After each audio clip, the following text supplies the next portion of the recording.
Hello everybody, Chris Profi, Musically Obsessed. So I've got some CD finds for you, and these are the cool ones. So let's get into it. A few SST albums to start you off. The first one is a band called Blast, and this is their album, The Power of Expression.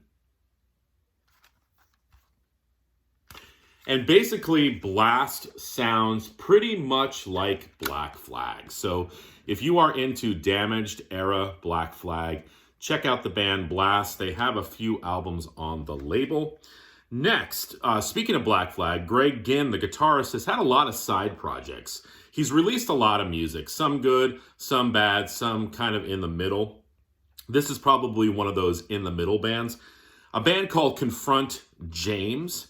And they sort of have an industrial flair to them.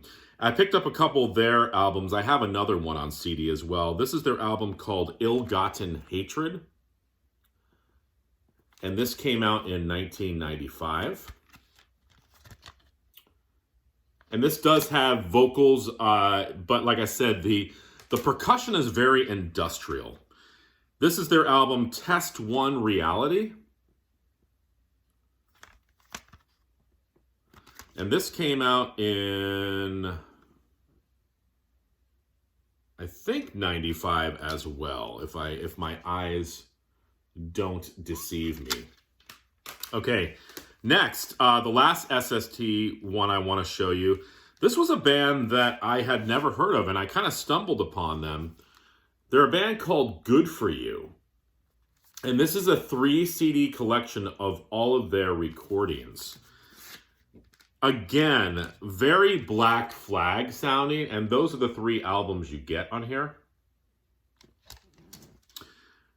You get Life Is Too Short Not to Hold a Grudge, an album called Effed Up, and the album Too, T-O-O exclamation point. Good band. I like them. Like I said, very Black Flag sounding. Even the vocals sound very much like Henry Rollins, you know, not as good as Black Flag by any means, but still pretty cool to check out if you like the label. Good For You. Now, moving into an album that I had never heard before. Found this CD cheap, wanted to pick it up, and I'm talking about Bryan Adams' Into the Fire. I had heard the hits. I believe wasn't Heat of the Night, maybe Victim of Love.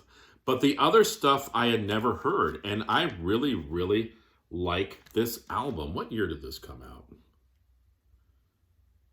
87, I want to say.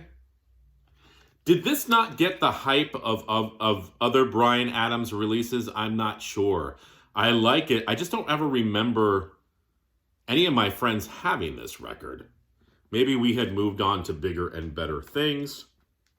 Speaking of bigger and better things, what about Bruce Hornsby and the Range? I've really grown to like Bruce Hornsby and the Range since I've gotten older. You know, when I was younger, you know, that's just the way it is, that song. You know, I was like, all right, this song is pretty good. Maybe I just wasn't, you know, mature enough to like the music of Bruce Hornsby. But I've really come to like his music, his voice, his stylings. And then when I found out he played with the Grateful Dead, I even liked him more. Now, anybody who watches my channel, you know I'm a Monkees fan. I picked up this album. This is actually hard to find. This is a solo record by Mickey Dolenz called Remember. And this has a bunch of covers on it of, you know, different artists, but he also does some Monkees stuff on here, like he does another version of Randy Scouse Git on here, but he does Johnny B. Good, Good Morning, the Beatles, an old-fashioned love song. He does the Monkees tune Sometime in the Morning, so a bunch of different stuff on here.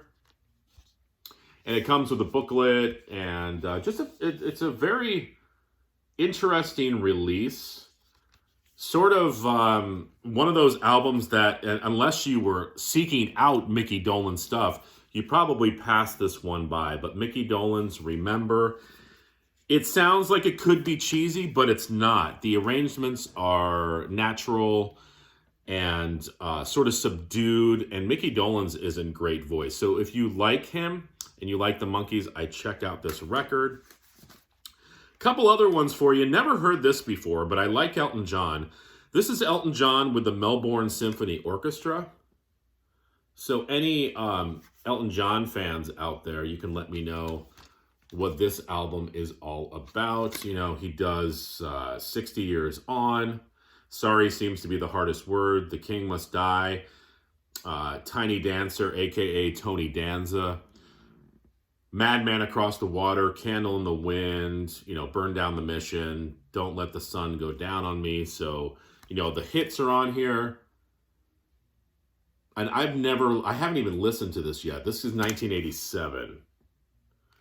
And lastly, every time I see this CD, it reminds me of, you know, those BMG Columbia House CD clubs, you know, 80 CDs for 25 cents. Because this CD was always part of that deal. Phil Collins, Serious Hits Live. And, you know, I saw this. It was cheap. Figured I'd pick it up. I mean, it's got everything on here. You know, One More Night, Don't Lose My Number, Separate Lives, In the Air Tonight, Studio, Groovy Kind of Love.